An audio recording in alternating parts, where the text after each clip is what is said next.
Last season on The Boondocks, the story of Gangstalicious, Part 1. Rapper Gangstalicious has been shot. Again? It was these dudes I used to owe money to back when I was in the drug game. Niggas coming. How you gonna drop the gun, Gangstalicious? That is not gangster. That's very not gangster. This is about things you're too young to understand, little man. This is about thuggin' love. And that's when one of them dudes knocked me upside my head, right? And I was having like crazy dreams, like Gangstalicious was kissing the other dude. Some old crazy this man.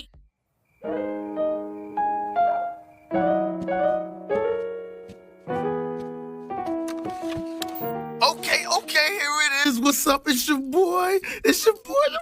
Look, okay, the moment you all been waiting for, it's the world premiere, and that's not just around here, that's the whole world. The brand new Gangstalicious video. The song is called Homies Over Hoes. I thought you hate Gangstalicious. I mean, he a punk and all that, but he sent a nigga some free CDs and apologized and all, so I decided to squash it. He's still a punk, though. Homies over hoes. Homies over hoes. Homies over hoes. You do the homie. You do the homie. You do the homie. You do the homie. You never catch a list, rolling with no beards, cause bitches ain't shit. This on my crew is thick, a bunch of That beat is alright. bald heads and dreads. Nigga, we hating on them hoes like we hate the feds. Bitch, can't you see? Fall back away from me. Me and my niggas both chests in the VIP. Now bump it to the left and bump it to the right, cause when you do the homie, nigga got to do it right. Oh my God, this is crazy. Homies over hoes. You do the homie. You do the homie. You do the homie. You do the homie. Cause bitches be trouble, be having niggas beefing. You tricking on that hoe, and your niggas ain't eating. She pushing your whip, spending all your cash. Your homie got shot up while you was in that ass. Homies over hoes. Homies over hoes. Homies over hoes. Homies over hoes. Do the homie. Do the homie. Do the homie. Oh, it's so hot.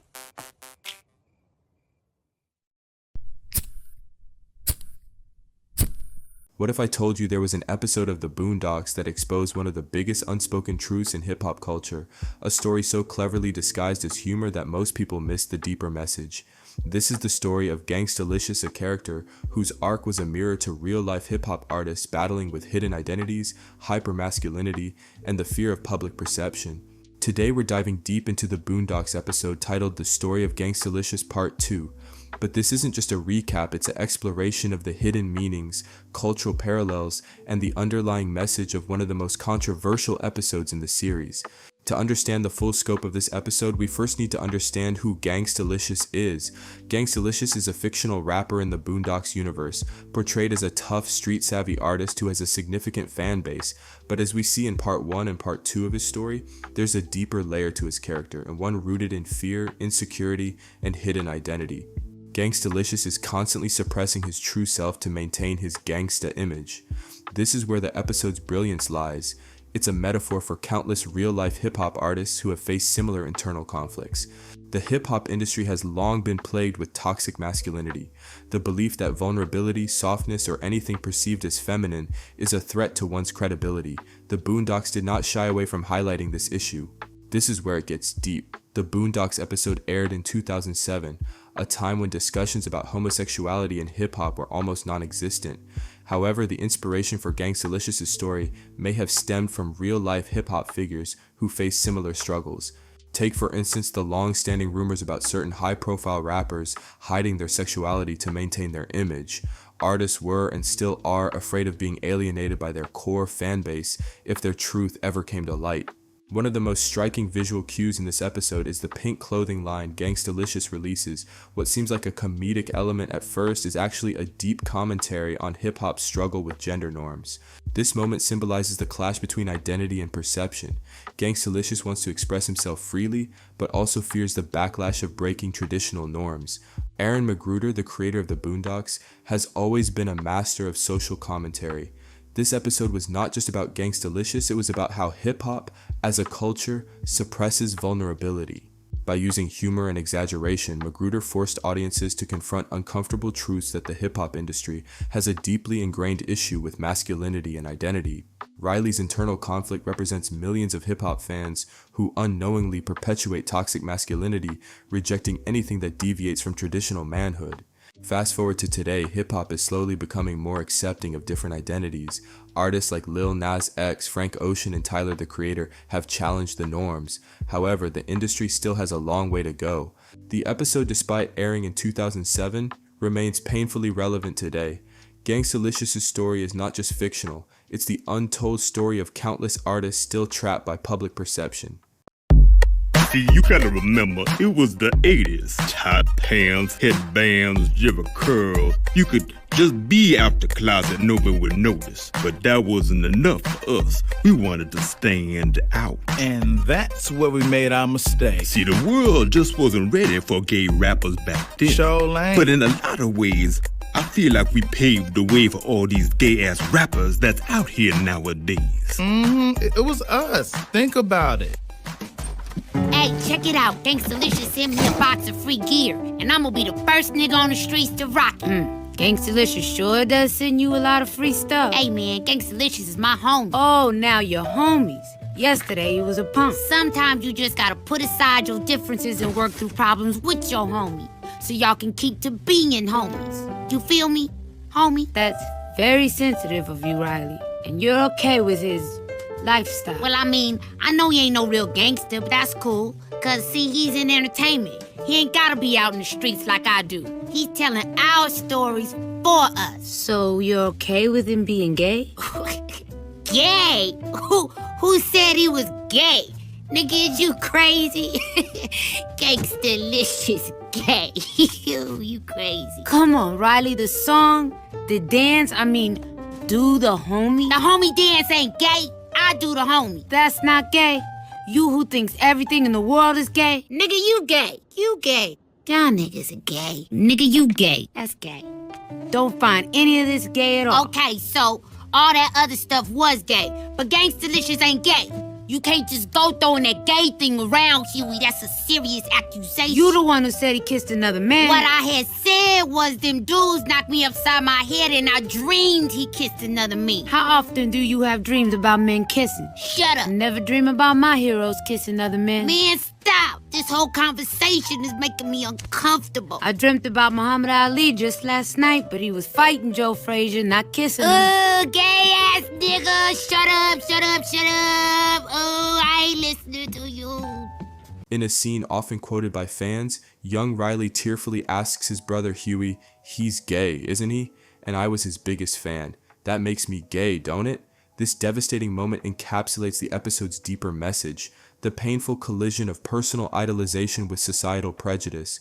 Critics like Eric Thurm have called Gangstalicious a deeply closeted gay rapper in the mid-2000s, a character who could have been a transformational artist if he dared to come out. Throughout the episode, TheBoondocks pokes holes at toxic masculinity by challenging the socially constructed barrier many black men put up against anything labeled as gay. The episode opens with a tongue-in-cheek disclaimer, a callback to part 1, stating in effect that no rapper in the history of rap music has ever kissed another man. This sets the stage for what follows. We flash back into the main story. Huey and Riley are watching MTV when the host introduces the world premiere of the brand new Gangstalicious video for a song called Homies Over Hoes. The music video is deliberately over the top, dripping with homoerotic tropes.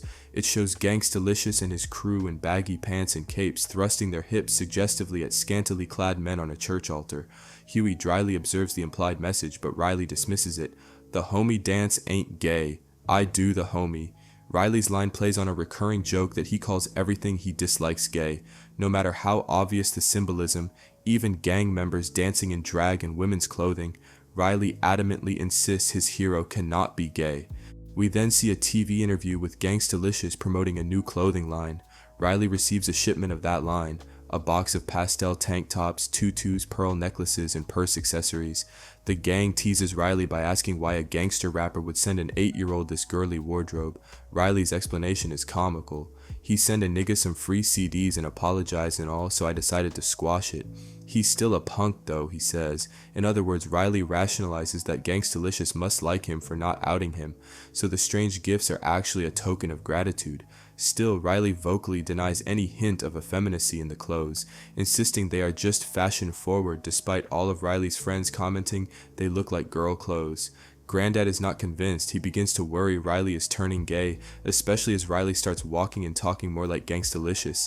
Seeing Riley's strange behavior, Granddad Robert and Uncle Ruckus go to comic lengths to intervene. They even hire a pimp named Slickback to straighten Riley out. Slickback scolds the idea of homies over hoes, telling Riley a pimp don't do shit for the homies. Sound like some gay shit to me. This exaggeration of black street code shows how even casual devotion to friends, as in I got you homie, is mocked as being gay. Despite these attempts, Riley stubbornly clings to his denial. In a darkly funny montage, we see Riley applying nail polish, wearing a skirt and pearls, all to prove he doesn't believe Gangstalicious is gay. As one analysis observes, Riley's outrageous behavior becomes a caricature of hip-hop audiences, satirizing the internalized homophobia of fans who refuse to accept the obvious. The turning point arrives when Jessica Wonder Cheeks Ethelberg, a former video dancer modeled on real-life author Corinne Superhead Steffens, publishes a tell-all book. The book names Gangstalicious directly as gay. Suddenly the cover is blown. Gangstalicious's production crew, the Lethal Interjection members, panic and quit the project. They literally pretend not to be home when he shows up. But the episode doesn't leave us there. In that quiet family moment, Granddad kneels beside Riley and simply says, "It's okay." Despite his own prejudices, he looks at his grandson with love, acknowledging pain and offering comfort in the same breath. It's not a sweeping call to societal revolution, it's a whisper. Love can still exist within the smallest unit of humanity. Now, Licious, you got the hit song that's killing them in the streets right now. No, don't take that literally, folks. Just killing them in the streets. Homies over hoes. And now, I'm telling you, the clothing line's jumping off. This thing is, what do you say, Gelman? Off the hook?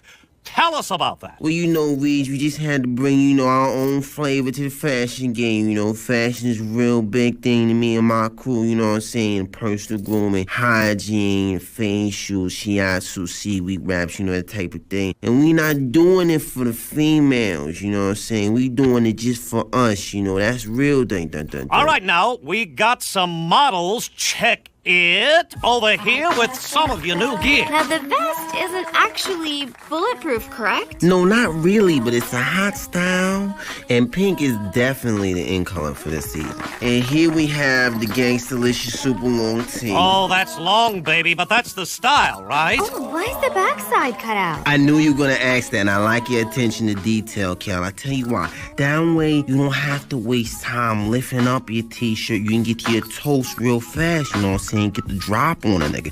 Not that we want the kids to carry guns or nothing like that, because we always tell the kids that ain't the way. Matter of fact, I had a song called Kids, That Ain't the Way.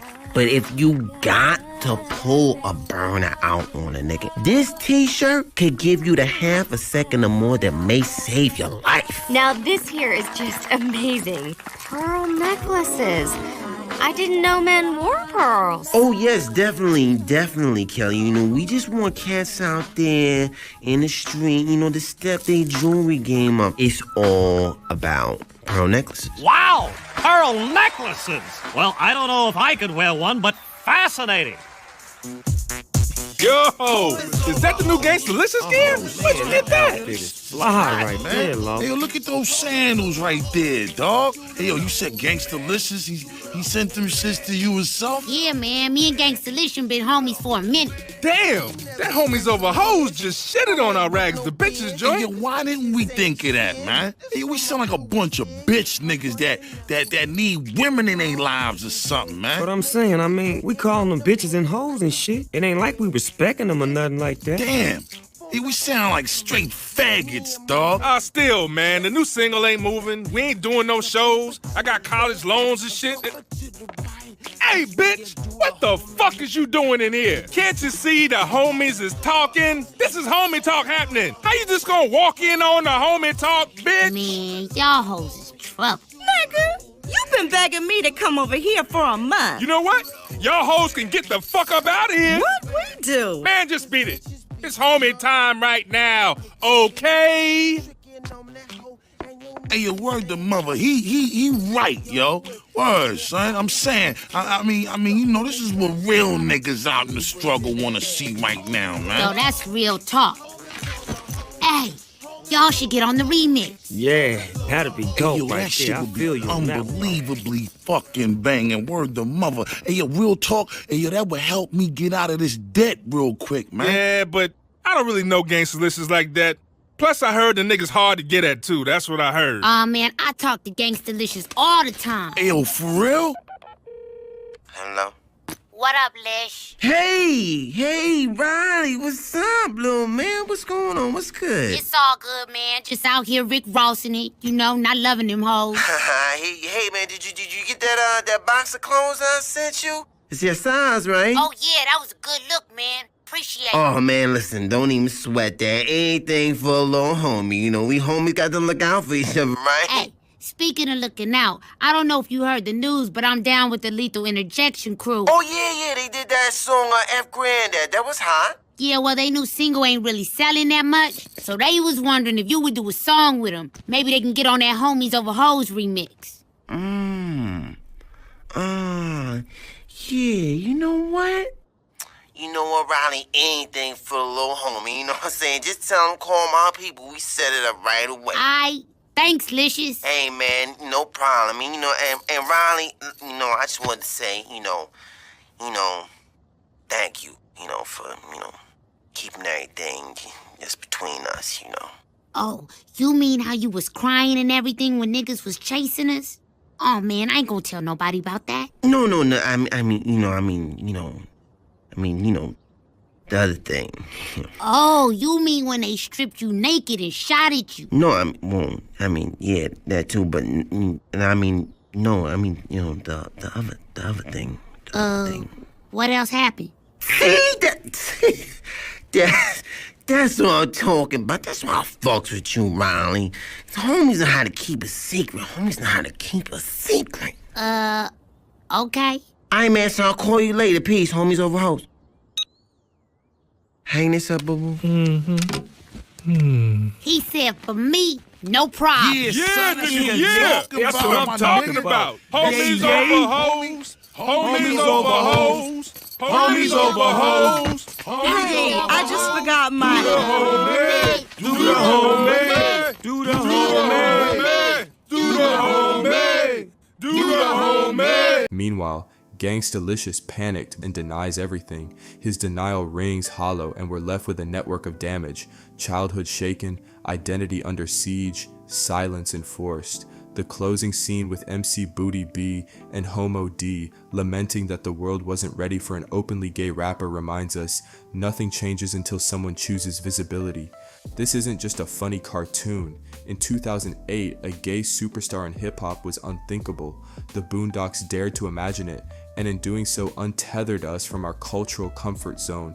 Gangstalicious echoes Rob Halford's brave mid-90s coming out in metal, but in a sphere far less forgiving. Riley's breakdown isn't cartoon drama, it's the emotional toll of decades of prejudice distilled into a child's tear. The episode skewers the casual homophobia woven into hip-hop culture. Characters constantly label something gay as an insult, from Riley's shirt to a pimp named Slickback's rant. Uncle Ruckus, the show's personification of bigotry, bellows, "Wake up and smell the gay coffee." All the evidence is right in front of your face. His rant, though wildly exaggerated, highlights how a fear of homosexuality has been ingrained. Even a hint of association with gayness is treated as dangerous. The Boondocks uses Riley as a caricature of hip-hop audiences, satirizing the homophobia present in hip-hop culture. The sexual orientation of artists is treated as a taboo, much like the taboos of gangland conflicts.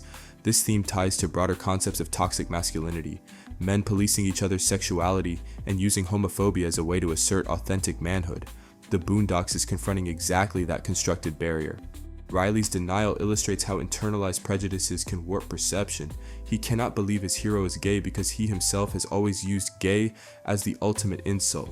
As the narrative makes clear, Riley is doing desperate things to prove Gangstalicious is straight, even wearing traditionally feminine clothing to justify his belief. This reversal, the normally hyper-masculine boy wearing skirts, is played for dramatic irony. We as the audience see Riley contradicting his own attitudes. As one analysis puts it, Riley's behavior is driven by internalized homophobia, a fear that associating with a gay man would taint him. Indeed, he repeatedly asks Huey if he is gay now. I was his biggest fan. That makes me gay, don't it? And only accepts the reassuring answer. This is the episode's deepest conflict. Riley must untangle the idea that admiration and sexual orientation are the same, a lesson on how prejudice can blind even the most zealous fan. A central message is that public image, especially in hip-hop, is manufactured. Gangstalicious' entire persona is the ultimate gangster rapper. Tattoos, gold chains, baggy pants, and violent lyrics. As a researcher observes, viewers automatically assume such a man is strictly heterosexual. The Boondocks lampoons this by revealing that his thug image has been crafted by the music industry. For years, the world has danced to Gangstalicious' homies over hoes and embraced his hyper-masculine braggadocio, but none of that had anything to do with who he really is. Even Riley's close friends are shocked to discover their idol's secret, since they only knew the Billboard persona. In this way, the episode critiques the music industry's role in packaging artists for different markets and suggests that reality often lies hidden behind the facade.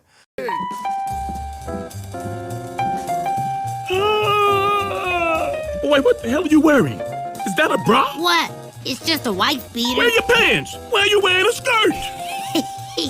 Nah, Granddad. These are Gangstalicious shorts for thugs. See, they got an extra flap with a pocket, so you hide what you want to hide from the police.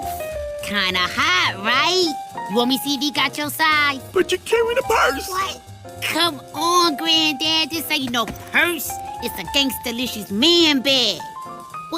What's wrong? Nothing. No!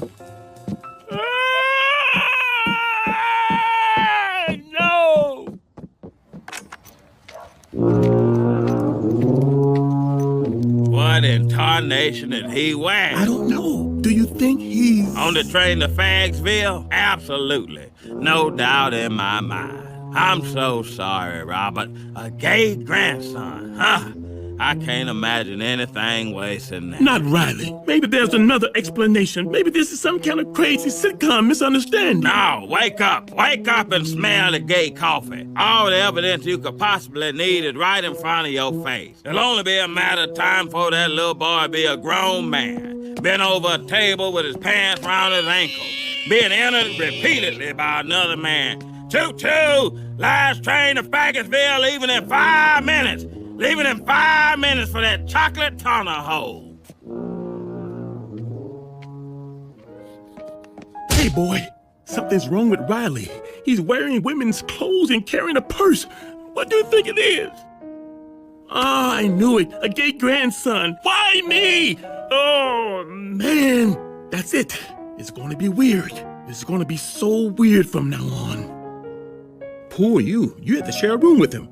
Nope, can't do that anymore. You guys gonna have to have your own room. That's all there is to that. Yep, got to. No other choice. You probably shouldn't be using the same bathroom either. Yes, that's right. Matter of fact, we might have to move Riley out to the garage, and that's all there is to it.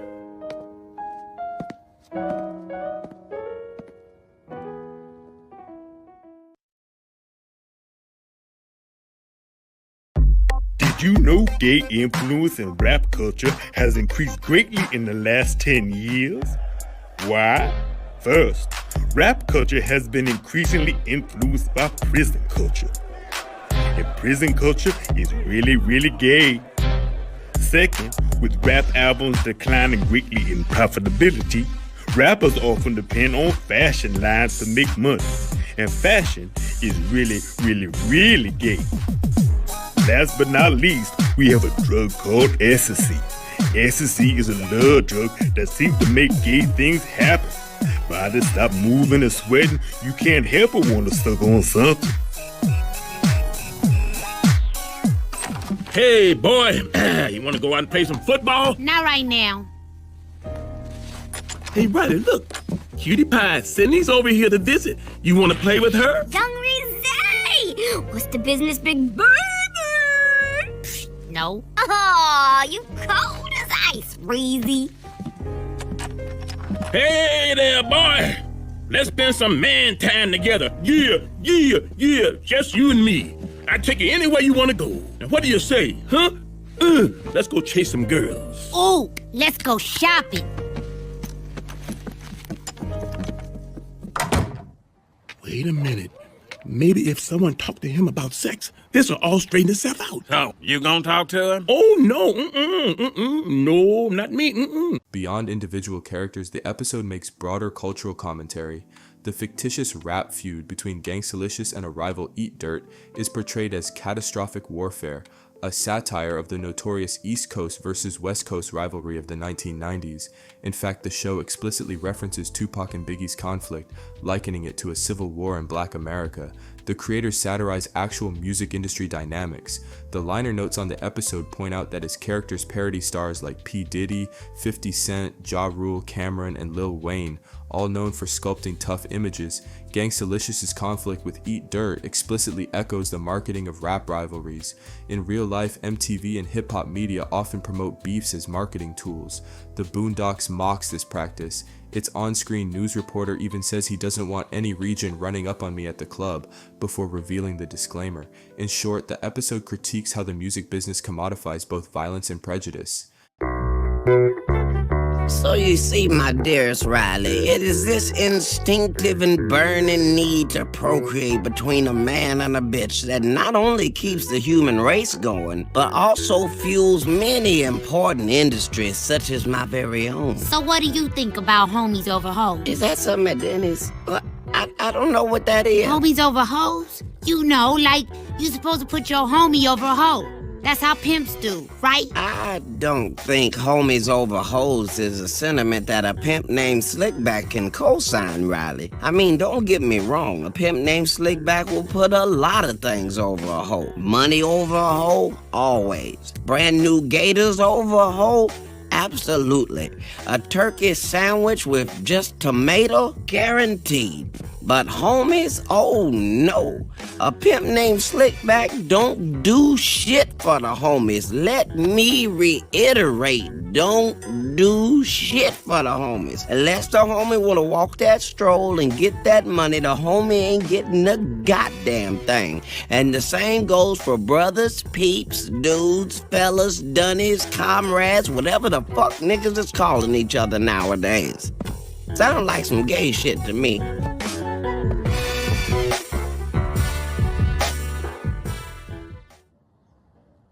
Hey, Gangstalicious just hit me on MySpace and said he put me on the list for the show tonight. Yeah. Don't you think it's strange a superstar rapper goes so far out of his way to be nice to an 8-year-old? Man, Gangstalicious loves his fans. Especially the ones that know his dirty little secret. And by dirty little secret, I mean the fact that he's gay. Shut up! He ain't gay. So what if he's gay? Statistically speaking, gay men make more money, they're cleaner. Yeah, I guess. They cook better, they're better groomed, less likely to get in trouble with the law. Really? You get all that with gay? And you don't have to worry about any accidental great-grandkids, huh? That's true. Last thing I need around here is some more kids. See? I don't know. I'm from the old school. I mean, I ain't homophobic, but you know, gay men give me the heebie-jeebies. Oh, come on, Robert. So what are you gonna do? Stop loving your grandson because he's gay? Well, yeah, I guess. But maybe I'll think about it.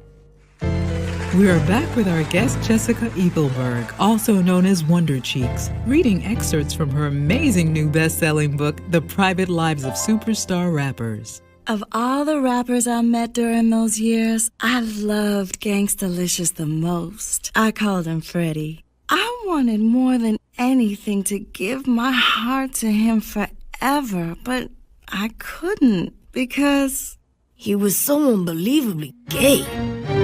So unbelievably gay? Gay? That bitch lying, see? This is why I don't read. Riley, he's gay. It's really not that big a deal. Not a big deal. If he gay, I'm his homie and a fan of his music, then that makes me gay too. I like Elton John. That does make me gay. Is Elton John gay? Yeah. See? And you gay.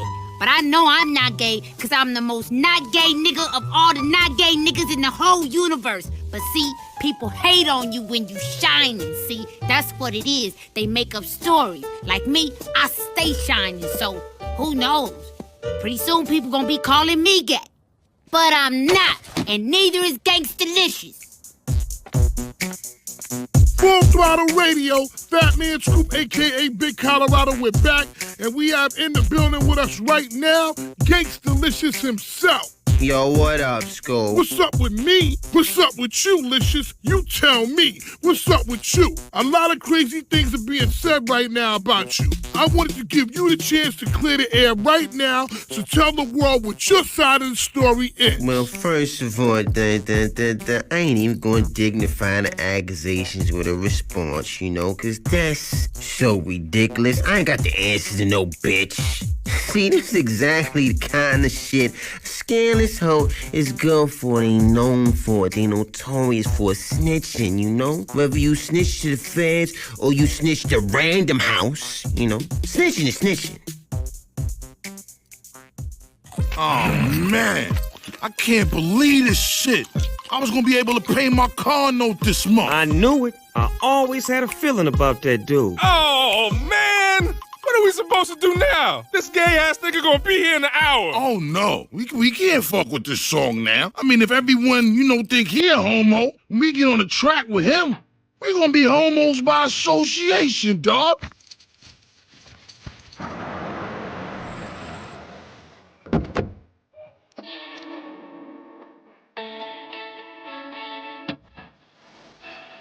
Man, this is gonna be weird. This is gonna be so weird.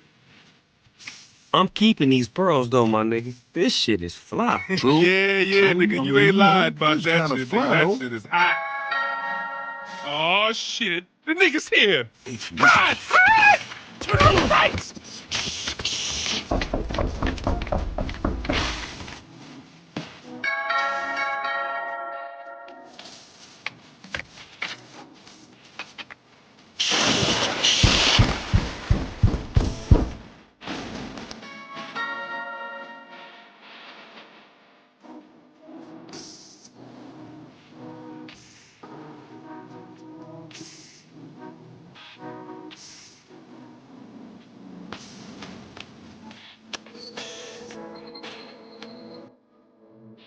Oh, shit.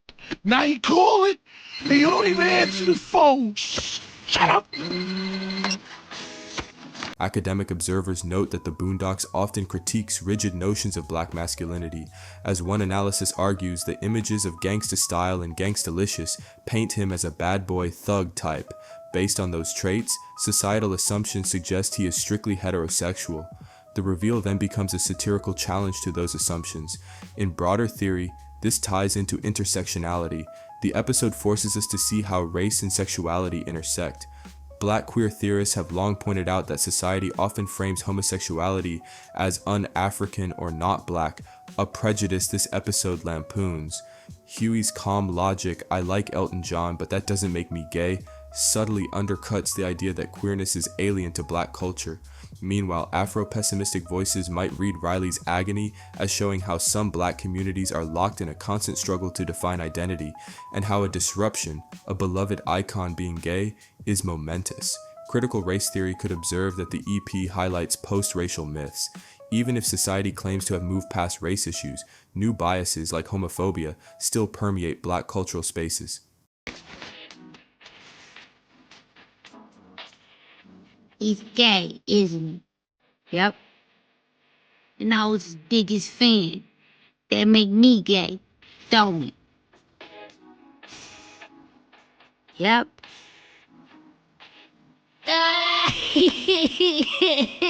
I know it's wrong, but I really want my own room.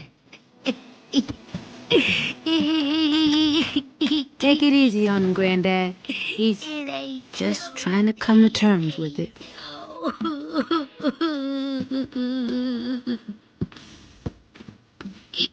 Granddad, I think I might be. It's okay, son. I know. I might be. It's okay. It's okay. Oh, you okay, boy. How did that be? How did that happen? You see, Bernie? It's exactly what I said was gonna happen, remember? This is it. Nobody gonna work with me now. I think it's really over.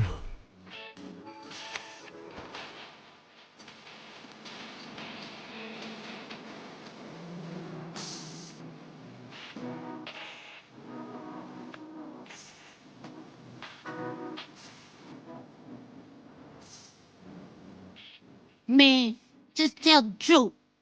You gay? Will hip-hop ever accept an outwardly gay rapper? I don't know. First, somebody has to come out the closet. Peekaboo.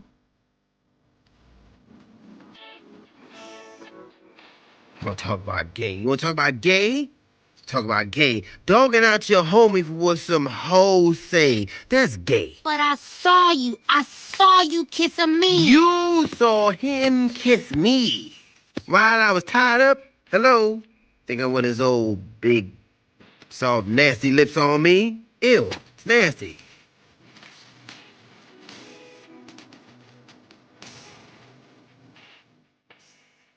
Oh, man. You right, Gangstalicious. Oh, my bad. I was tripping. I should have never brought it up. Of course you ain't gay, man. I'm sorry. Hey, man, it's all good, little homie. You wanna hang out for a little while? You still got kissed by a dude. Yeah, I know, but I brushed my teeth with bleach in the morning when I got home, so you know I'm straight. I'm good. That's real funny. In summary, the story of Gangstalicious, Part 2 uses its animated canvas to address multiple layers: the hypocrisy of heteronormative rage in hip-hop, the constructed nature of celebrity, and the real pain of confronting prejudice. Its cultural significance lies in forcing both viewers and hip-hop consumers to ask uncomfortable questions about authenticity and acceptance. As one writer puts it, this episode is one of the best and one of the saddest, because it still rings true years later. It dared to depict a scenario, a gay superstar rapper, that society was not ready for, and in doing so, held up a mirror to our own attitudes. Over 2 acts, the story of Gangstalicious Part 2 plays out like a cautionary tale wrapped in comedy. It pushes viewers to question why one of Riley's top heroes being gay is a bigger shock than anything Gangstalicious ever rapped about. By balancing biting satire with touching family moments, the episode delivers a neutral but reflective message. Prejudice hurts everyone. As the final scenes show, the real tragedy is not Gangstalicious's closeted truth, but our inability to embrace it. Writers and critics agree that the episode's lasting impact lies in its hope that someday the world will be a little more accepting. Today, revisiting this narrative reminds us that the struggle against toxic masculinity and homophobia in hip-hop was no cartoon fantasy, it was real, and the Boondocks gave it a voice before anyone else dared to.